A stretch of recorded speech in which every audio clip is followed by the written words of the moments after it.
محترم احبہ، ہر سیریز میں آپ کو خوش آمدید کہتے ہیں، اور آج کا سوال بڑا انٹرسٹنگ ہے، انفارمیٹیو بھی ہے، وہ اس معنی میں کہ ظاہر سی بات ہے with the passage of time changes ہوتی رہتی ہیں۔ اب ہم نے یہ دیکھا کہ جو نیو منا ہے اس کا باقاعدہ طور پہ قیام ہوا، اور مزدلفہ کی جو حدود ہیں وہاں پر منا کے خیمے لگا دیے گئے۔ تو یہاں پر اب حاجی جو ہے وہ پریشان ہوتے ہیں، وہ کہتے ہیں کہ ہم تو بھائی منا میں ہم نے قیام کرنا تھا، اب ہم یہاں پہ مزدلفہ میں ٹھہر رہے ہیں، حالانکہ قیام جو ہے وہ منا میں کرنا تھا اور اس کو نیو منا کا نام دے دیا گیا۔ تو اب ہمارا یہاں ٹھہرنا کیا ہمارے لیے کافی ہوگا یا ہم اللہ کی بارگاہ میں جواب دہ ہوں گے؟ دیکھیں، سب سے پہلے یہ سمجھ لیں کہ 8 ذوالحجہ کی ظہر سے لے کے 9 ذوالحجہ کی فجر تک یہ جو 5 نمازیں آئیں گی اور اس کی رات، یہ جو منا ہے اس کے اندر گزارنا یہ سنت مؤکدہ ہے، ایک بات۔ دوسری بات یہ ہے کہ یہ جتنے بھی مشاعر مقدسہ ہیں، یہ منا ہو گیا، عرفات ہو گیا، مزدلفہ ہو گیا، تو یہ تمام کی تمام جو مشاعر مقدسہ ہیں ان کی حدود شرع کی طرف سے متعین ہے، کوئی اپنی مرضی سے اس کو چینج نہیں کر سکتا، یہ کہتے ہوئے کہ بھئی انتظامی معاملات پورے نہیں ہو پا رہے، دس اینڈ دیٹ، اس طرح کا کوئی بھی ریزن قابل قبول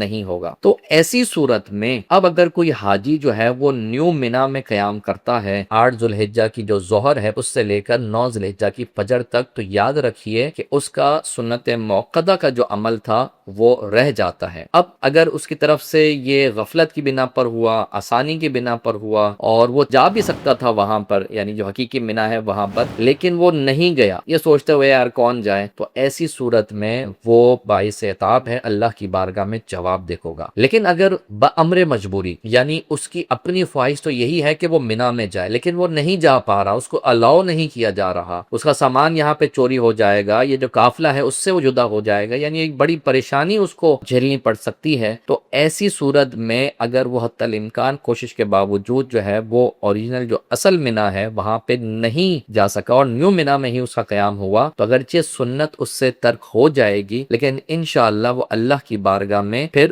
باعث عتاب نہیں ہوگا، وہ جواب دہ نہیں ہوگا اس عمل پر، اس ترک سنت پر۔ تو لہٰذا یہاں پہ ہمارا مشورہ یہ ہوگا کہ اگر آپ جا سکتے ہیں منا میں، وہاں پہ قیام کر سکتے ہیں، وہاں پہ یہ نماز ادا کر سکتے ہیں، تو اسی کا انتخاب کیا جائے، اور جب آپ کا یہ پیکج ڈیسائیڈ ہو رہا ہو، آپ کی وہ ڈیلنگ چل رہی ہو، تو اسی وقت آپ کوشش کریں کہ آپ منا جو ہے، جو ریئل منا ہے، جو اوریجنل منا ہے، وہاں کا ہی انتخاب کریں تاکہ سنت موقدہ پر آپ عامل ہو سکیں۔